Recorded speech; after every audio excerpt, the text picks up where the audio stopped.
Om Sadashiva Samarambam Shankaracharya Madhyamam Asmadacharya Paryantam Vande Guru Paramparam Om. Namastê. Bem-vindo a todos. Em conexão com aquilo que eu estava dizendo antes aqui com o Mário, né? O melhor modo mesmo de entrar nesse processo vedântico é ouvir, ouvir, ouvir, fazendo um esforço que não é simples, né, mas precisa ser feito, de deixar fora, né, deixar fora dessas classes todas as noções e conceitos de tudo aquilo que eu já fiz em termos de sadhanas espirituais ou caminhos espirituais, esquece tudo, né? Esquece tudo. Eu costumava dizer no início, né? Se tudo aquilo que foi feito até então ainda não produziu este pala, né, este fruto final, que é a libertação da problemática humana, do sofrimento psicológico, né? Se tudo que foi feito não produziu isso, né?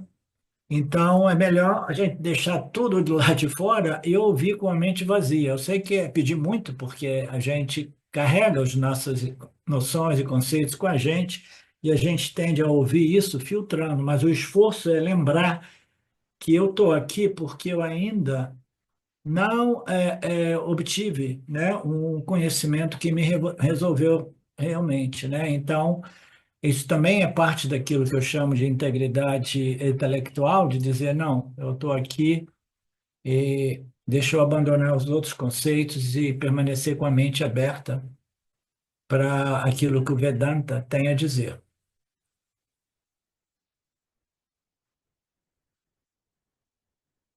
Ok. Então, nós estamos buscando, né, no último estágio de devoção, né, último estágio de Nididhyasana, né, com espírito de devoção, a compreensão da natureza de Nirguna Brahman, que é a natureza do próprio sujeito, o meditador, o investigador, né? E o Arjuna, no primeiro verso, pergunta qual é o buscador superior, o meditador superior, o devoto superior, né? Qual é o superior? E Krishna, muito, como se diz, skillfully, ele com muito talento a lidar com os seus discípulos, ele diz, fixando a mente em mim com grande fé, aqueles devotos, sempre firmes que em mim são considerados melhores yogas por mim. Então, ele dá uma resposta, a princípio, vaga, né? Então, ele diz: fixando a mente em mim com grande fé, aqueles devotos sempre firmes que meditam em mim são considerados melhores yogis por mim. Ele se refere, daquilo que parece, aos devotos e os meditadores do nível um, né? Do nível inicial. Eles são os devotos sempre firmes, que meditam na natureza de Saguna e Ishvara, né?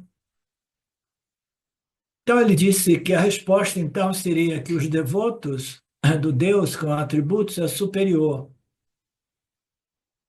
Não, a pergunta de Arjuna, qual dos dois é superior? Geralmente, nossa tendência seria voltar em Saguna Bhakti, porque somente um Saguna Bhakti há variedade, há beleza.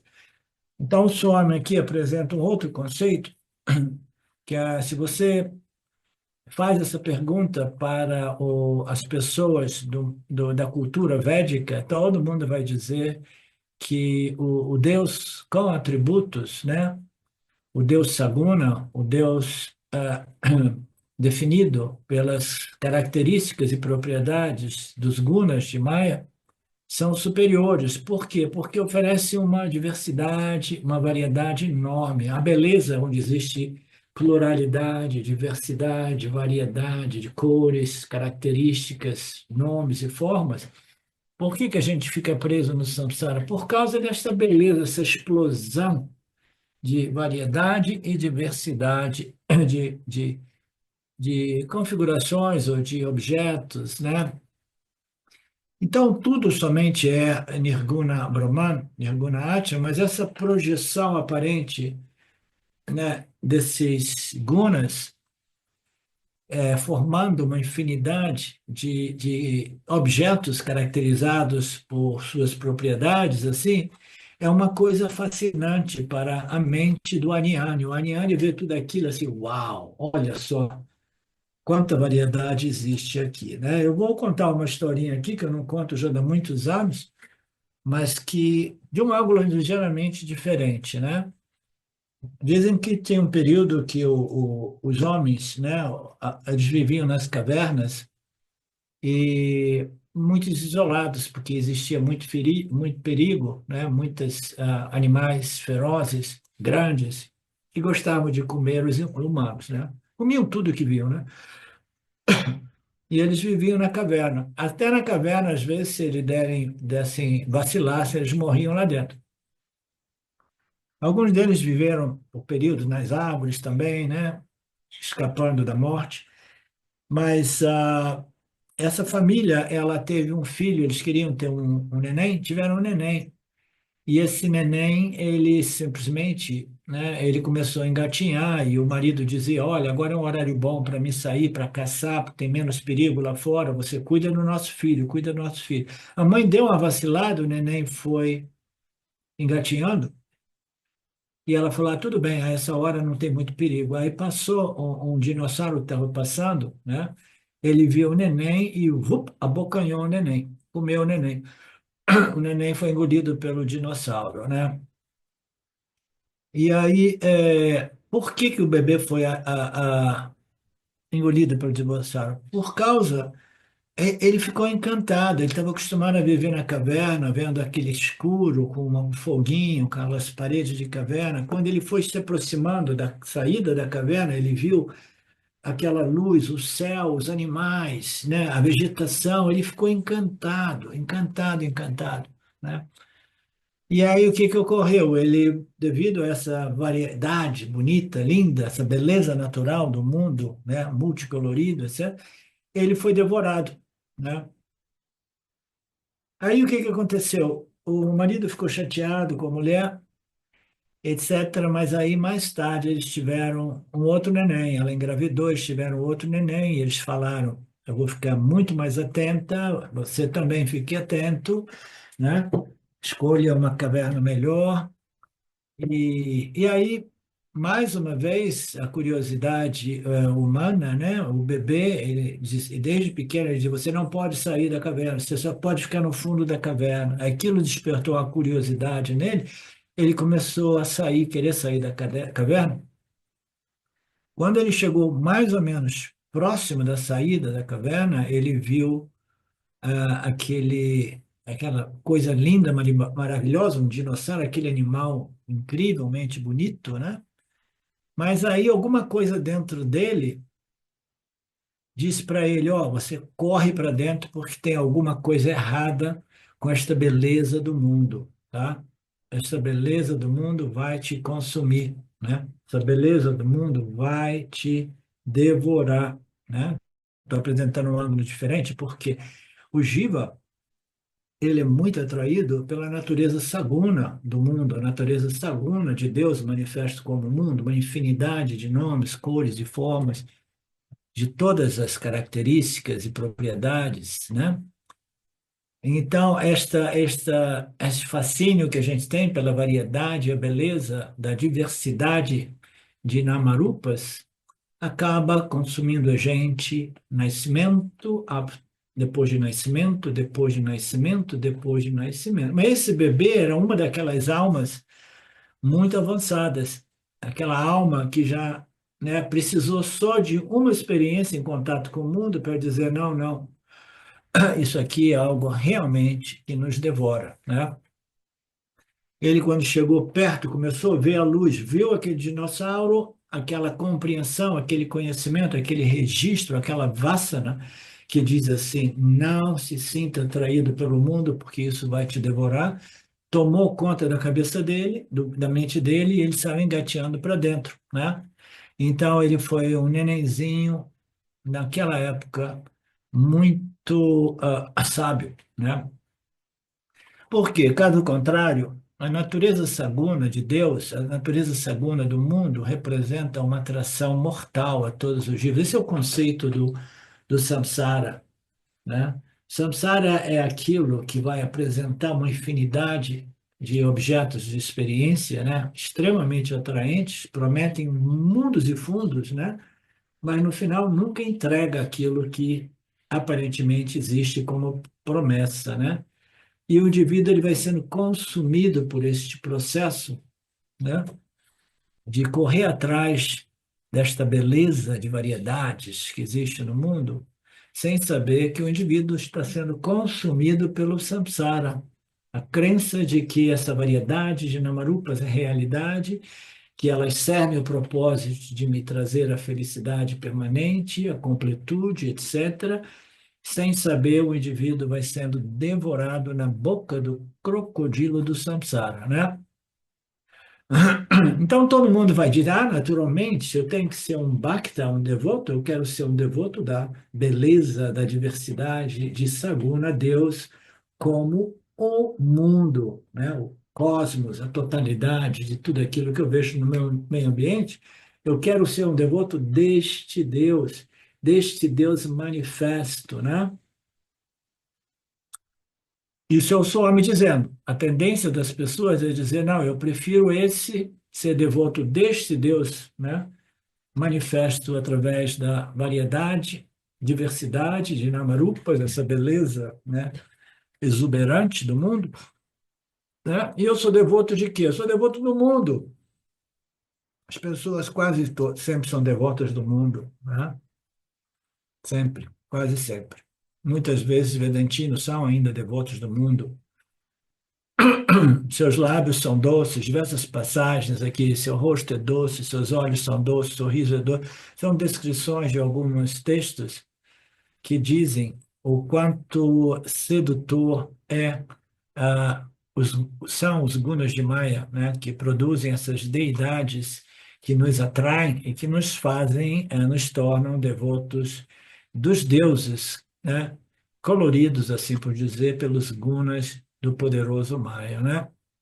E aí ele pergunta assim, pô, mas eu tinha ouvido dizer que o Nirguna Ishvara é superior, Deus tem atributos, né?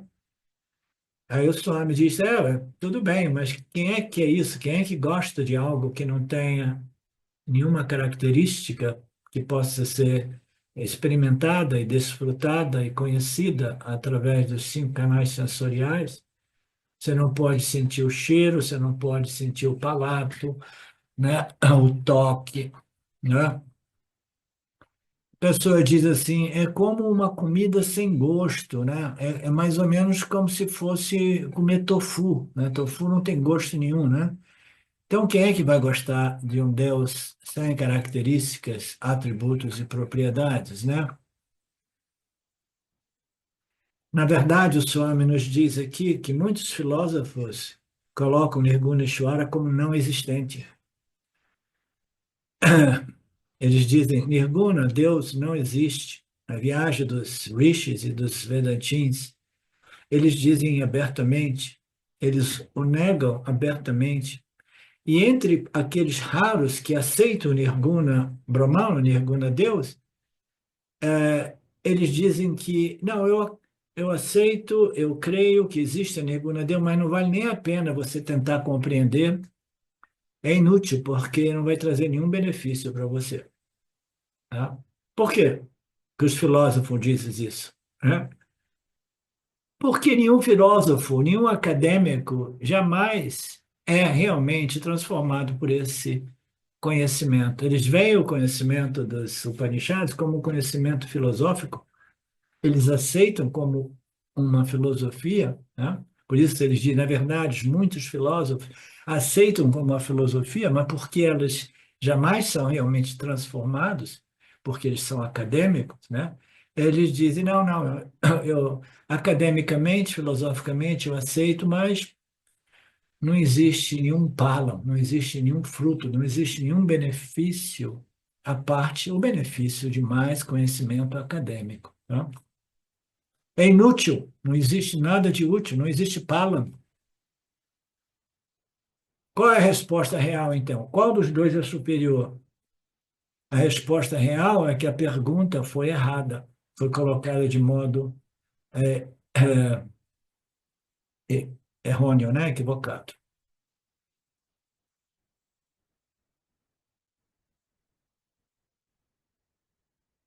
É como se você tivesse feito uma pergunta dizendo assim: quantos metros pesa essa caneta, né? Quantos metros pesa essa caneta, né? Não, a medição de peso não é determinada pela, pelo comprimento ou largura, né? Então, a gente tem que saber apresentar nossas questões devidamente. Não tem nada a ver com peso, né? Então, é como se a gente dissesse, entre duas coisas, qual você prefere, né? Você prefere, entre esta calça comprida e esse chapéu, qual dos dois é o melhor, né? Não, você não pode fazer uma pergunta dessa, porque são duas coisas, né? São duas coisas de categorias distintas, né? Você não pode determinar o que é superior. É só quando você pode escolher entre duas coisas, né, de mesma categoria. Aí você pode dizer assim, qual dos dois chapéus você prefere? Qual dos dois calças compridas você acha superior? Aí sim, né? Elas precisam ser das mesmas categorias, da mesma categoria.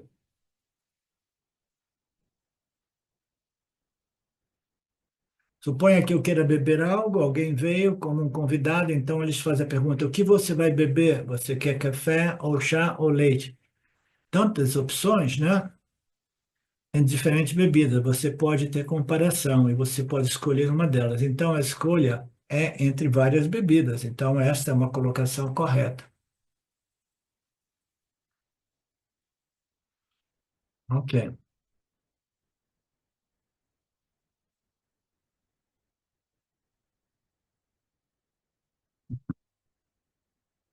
Mas se você perguntar à pessoa, você está interessado nesta xícara ou numa bebida? Né? Aí já não cabe, né? Não procede. É o mesmo conceito. Comparação é sempre possível entre categorias similares. Saguna Saguna Atma, Saguna Ishvara e Nirguna Ishvara nunca podem ser comparados, porque um é o meio, o outro é o fim. Aí mata a charada, né? Como é que eu vou comparar o meu processo de busca, né, através da natureza de Saguna, Deus, com o meu processo de busca a respeito da natureza de Nirguna, Deus, né? Como é que eu vou dizer qual um dos dois é superior? É impossível. Por quê? A busca pela compreensão da natureza de Saguna, Deus, é um meio através do qual eu desenvolvo as minhas qualificações que me permitem depois investigar sobre a natureza de Nirguna, Deus, do Nirguna Atma, porque eu ouvi dizer que o Nirguna Atma do Paramatma é idêntico ao Atma do Jiva Atma. Portanto, se eu compreendo esta declaração de identidade, eu estarei, né, me aproximando daquilo que é comumente referido como moksha, um sentimento de libertação da problemática humana, que fundamentalmente é um sentimento de limitação, insuficiência, inadequação, né, finitude, né, limitação.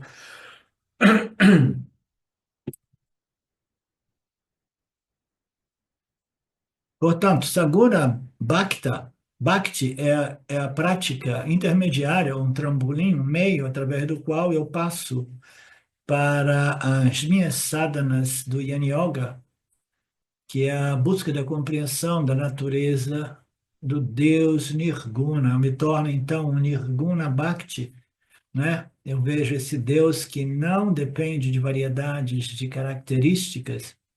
Um é o meio, o outro é o fim. Você não pode perguntar qual dos dois são melhores e você não pode dizer eu escolho esse e não aquele. Não. Como o Swami nos diz de novo e de novo, né? O Nirguna Atma, a compreensão da natureza Nirguna do Atma, é impossível sem a compreensão da natureza de Saguna, Deus, digamos assim. Tá?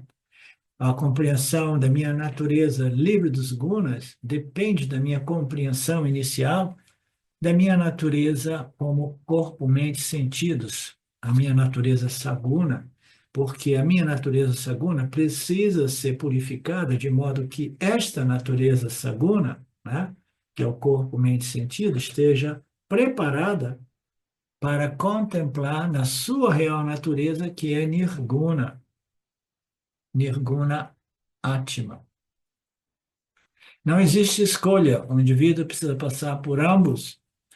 Se você quiser fazer uma escolha, faça a escolha e seja um Kami Yogi, seja um devoto de Saguna Ishwara.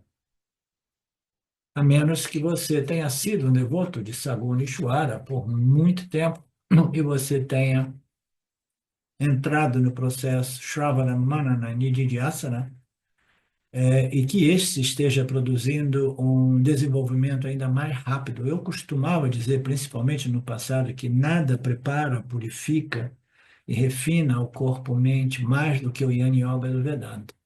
Com o tempo eu tive que revisar um pouco isso, porque isso dava a impressão às pessoas de que elas podiam simplesmente bypassar ou evitar o processo do karma, dharma, upasana, né? Professor, Sim.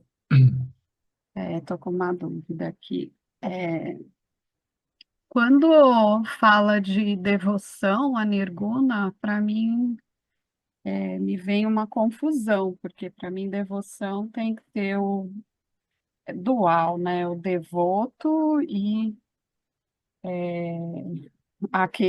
quem é devotado a quem, né? E Bhakti Nirguna, é, eu não consigo entender como pode ser uma devoção. Eu não sei se eu estou confusa, mas eu não estou conseguindo entender, porque para mim, Saguna, Bhakti, ok, tem Deus enquanto numa forma ou na sua totalidade, eu consigo ser devota a isso, né? Agora, eu não consigo entender como eu consigo ser devota a eu mesma. Tem aquela passagem ali que o Krishna, que o Arjuna pergunta a Krishna, né? E o Krishna diz que, ou vai aparecer nos próximos versos, né? Que o devoto de minha natureza nirguna é aquele mais querido. A gente já viu isso, né? Aquele mais querido nos dá a impressão de que é um devoto superior, porque ele é mais querido, ok? E eu gosto de substituir essa palavra mais querido pelo conceito mais íntimo, tá?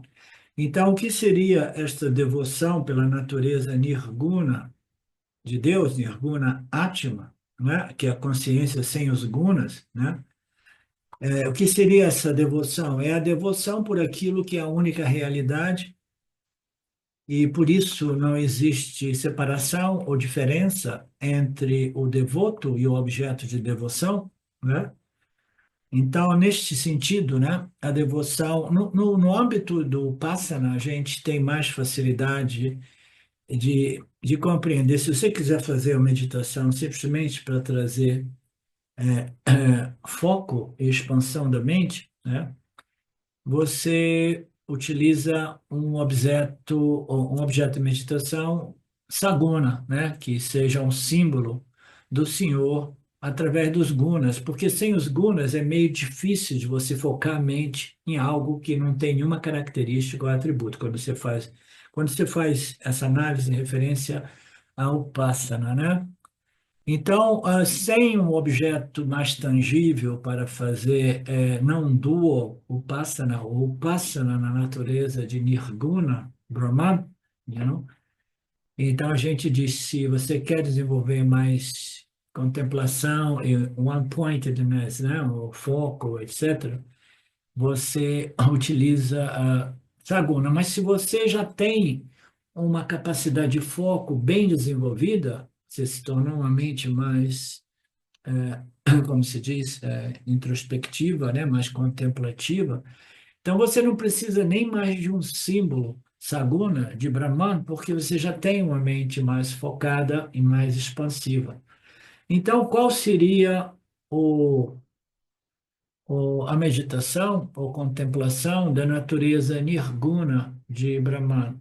Você vai meditar, contemplar nas escrituras dos Upanishads que revelam a natureza de Nirguna Atma como a sua própria natureza. Então, é um tipo de meditação diferente que requer uma mente já com muita capacidade de foco, que significa que você vai ter as condições, as características, as qualificações necessárias para permanecer contemplando, remoendo essas declarações finais e as lógicas que as sustentam, né? Então, as escrituras, o Nididhyasana é a meditação vedântica e o objeto de meditação são as escrituras. Não existe meditação sem o objeto de meditação. Mas no âmbito da devoção, a devoção já é algo, já não é mais algo objetivável, é uma atitude, é uma emoção sublime, é um amor, é uma reverência e devoção para aquilo que é Deus, aquilo que é realmente que causa, né, este milagre deste mundo que a gente experimenta, né? Que produz, né, este intelecto humano, que faz tudo pelo nosso corpo, mente e sentidos, de momento a momento, que desenhou este universo de modo tão precisamente inteligente. Então, esta devoção, ela passa pela devoção ao símbolo de Ishvara como uma Ekarupa, né, um Deus, né, o Brahmana, o Ishvara, representado por Krishna, né? Então, eu faço, né, as minhas devoções, os meus pujas, isso e aquilo. Aí mais tarde eu vou crescendo, vou vendo a totalidade do cosmos. Aí os pujas já entram no outro nível.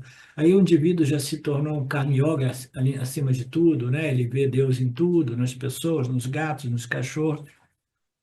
Então, a devoção é uma atitude emocional, devocional, que é uma fragrância, né, que deve acompanhar a gente através de todos os estágios de nosso processo, né?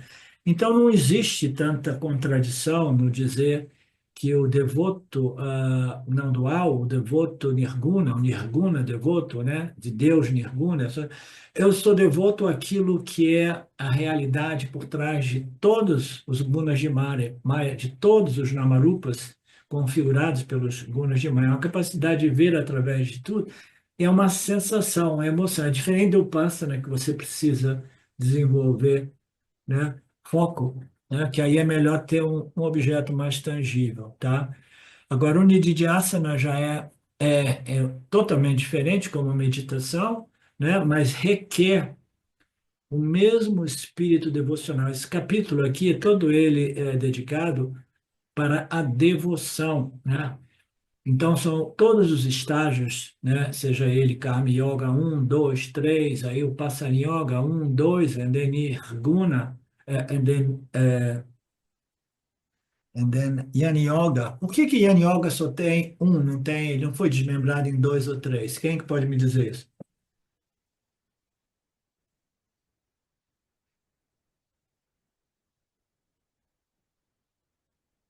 É o único conhecimento, professor, que Hã? vocês. Porque você o chegar em um único conhecimento, que é o conhecimento sobre o eu, Então, e é isso. não está completo, porque tem até aqueles níveis que já foram apresentados do Gnani Yoga iniciante, intermediário, nananã, mas se ele não chegou ao fim do conhecimento, ele não é um Gnani Yoga, Yeah. então.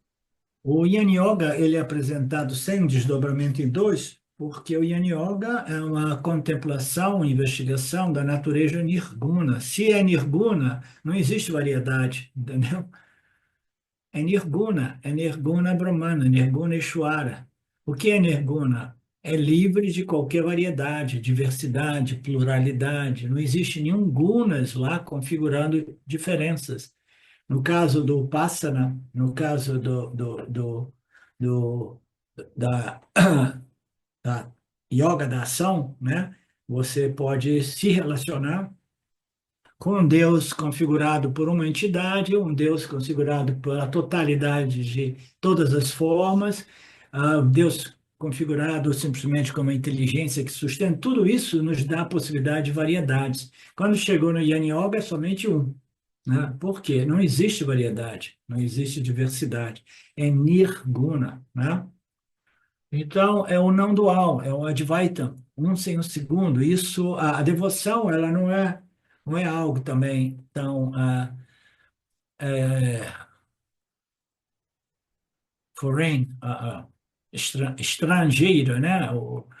Essa devoção, ela permanece, mas para efeitos de Upasana, né? Eu teve um período que eu colocava um pouco assim, a devoção não dual, ela é difícil, porque como é que você vai ser devoto de você mesmo, da sua real natureza? Você é devoto de Deus, você é devoto de Saguna Ishvara, porque você vê através de Saguna Ishvara a real natureza de Ishvara como Nirguna Ishvara.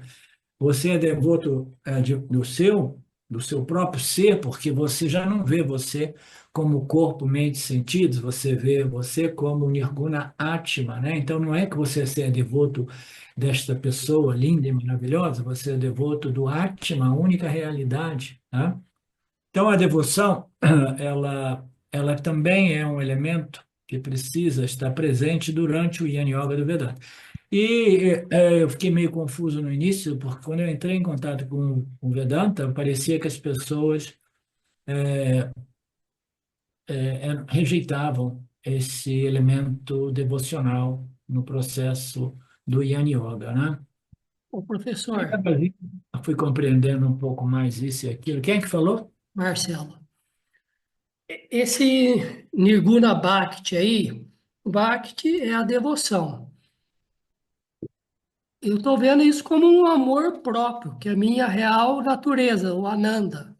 Então, ele é Nirguna Bhakti. Então, não é questão de dualidade de a gente ver, porque enquanto você estiver na dualidade, ele vai ficar vendo uma coisa separada, que nem no Saguna, né? Eu estou vendo como essa devoção é um amor próprio, é minha, eu estar estabelecido na minha real natureza. Esse amor, essa palavra amor próprio, ela precisa ser compreendida muito cuidadosamente, Mas né? exatamente, mas a pessoa tem que estar estabelecida para entender o que é esse próprio. E não é o amor próprio egóico, né? Eu pelo Marcelo, É. entendeu?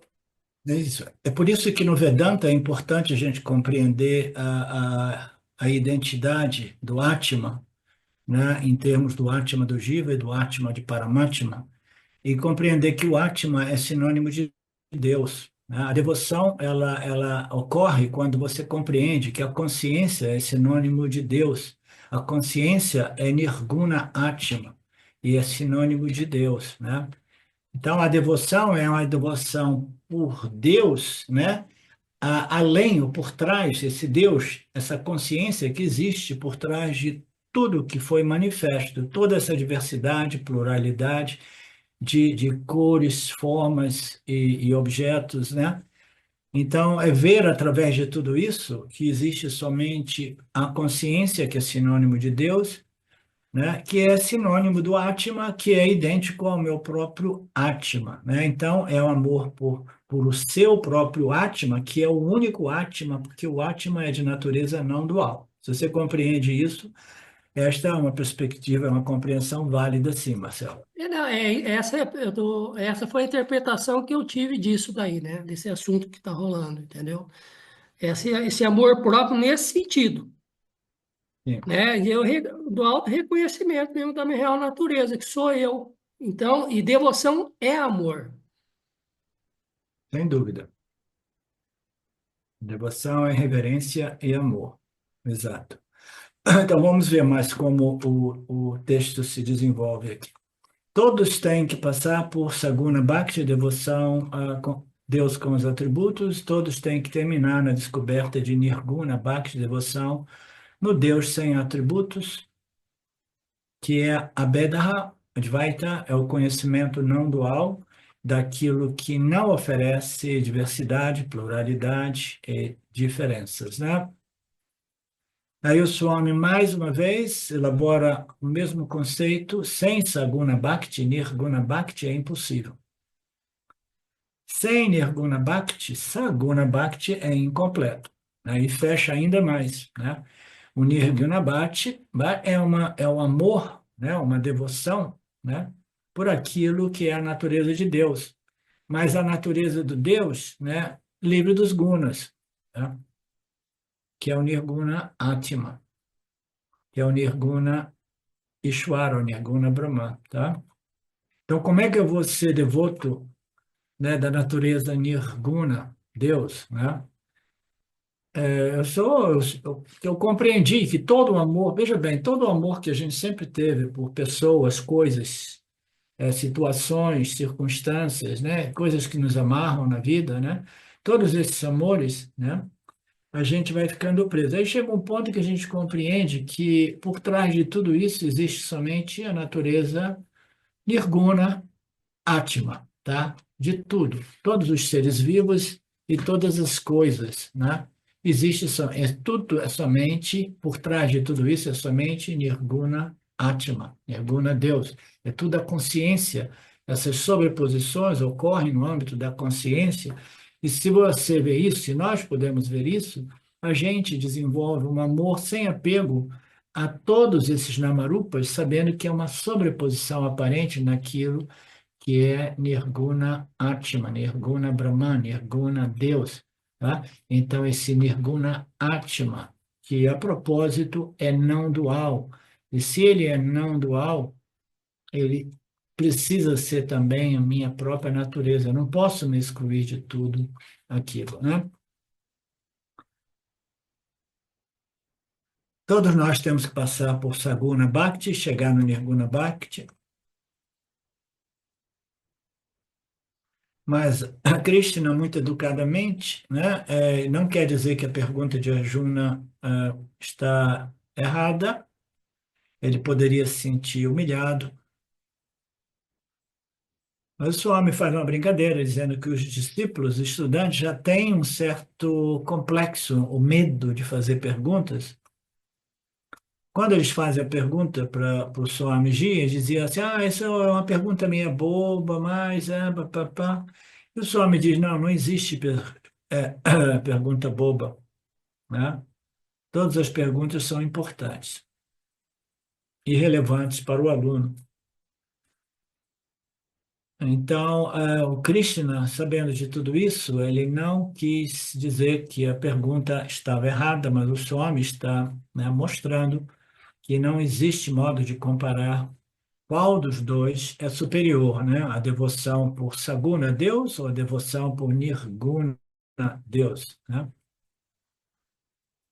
Qual é a minha, em conexão com aquilo que o Marcelo estava dizendo, quando nós temos uma devoção e um amor por Saguna Deus, né?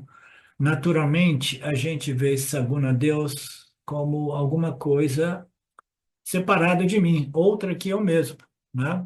Então, Saguna Deus é a visão Vishvarupa, né? A visão daqueles símbolos mais sutis até os mais densos, até as deidades. Então, eu tenho esta devoção por Saguna Deus. Eu vejo sempre separado de mim mesmo. A gente precisa chegar no âmbito daquilo que é absolutamente invisível, é o mais sutil do sutil, que é livre de qualquer gunas, de modo que eu possa me beneficiar desta devoção. Por isso que a devoção para com Nirguna, Deus, é a única devoção que liberta o indivíduo. Porque eu estou devoto, contemplando, amando, né? Oferecendo as minhas ações, aquilo que é a natureza saguna a natureza nirguna que aparece como a natureza saguna, Deus, entendeu? Então, a minha devoção vai para a real natureza de Saguna Ishvara como Nirguna Brahman, né? Então, quando eu tenho esta compreensão, somente então eu tenho aquilo que é dito a libertação. Porque até quando eu veja Deus como algo separado de mim, a parte de mim, fora de mim, né? Eu estou na dualidade, eu e Deus, né? A gente precisa chegar na compreensão da natureza de Nirguna, Deus, porque somente então a gente vai poder ser beneficiado através das declarações finais de identidade, identificação, que diz o Atma de você, Jiva, é idêntico ao Atma de Brahma Atma, de Paramatma. Então, existe somente um Atma, né? Mas a gente tem que desenvolver a compreensão do que seja este Brahma Atma, esse Paramatma, né? Esse Deus sem nenhum atributo, de modo que a gente possa compreender que só existe este Atma e o meu Atma, né? O meu Aham, o meu eu, ele é de mesma natureza. Se a gente não consegue ser um devoto de Nirguna, Brahman, a gente não tem acesso a esta libertação da problemática humana, que somente é possível através da compreensão de que existe somente um Atma e eu não posso me excluir desse Atma.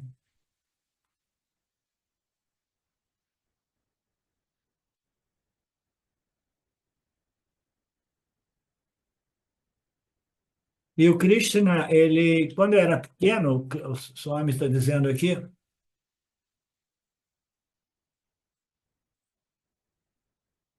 não somente durante a infância, ele era muito, como é que é? Travesso, né? Fazia travessuras, mas aqui no Gita ele também faz travessuras. E nos outros textos mais filosóficos, ele também faz suas travessuras. Então, a ideia é que não existe escolha, mas ele diz, Saguna Bhakta, o devoto do Deus com atributos, é realmente ótimo, de modo que todos adotarão Saguna Bhakti no início. Uma vez que uma pessoa tenha praticado o suficiente, ele pode ser lentamente absorvida, puxada na compreensão da natureza nirguna daquilo que parecia ser um saguna Ishvara, né? Então ele se torna um nirguna bhakti, devoção de um Deus sem atributos, né? Devoção do Atma, que é livre dos nirgunas, dos gunas, né? De que de outra forma é yana, só é possível através da compreensão dessas declarações de identidade do Atma, né? Detalhes esses que nós veremos na próxima aula. A gente recomeça do texto novo, que eu nem consegui entrar hoje. Espero que tenha ficado mais claro essa passagem desta introdução. Se alguém tiver alguma questão a mais, por favor, apresente.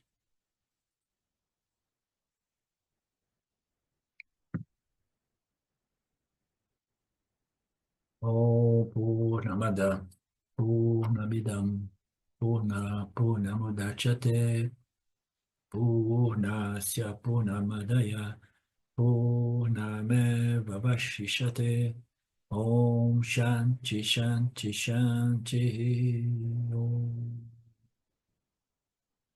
Namastê.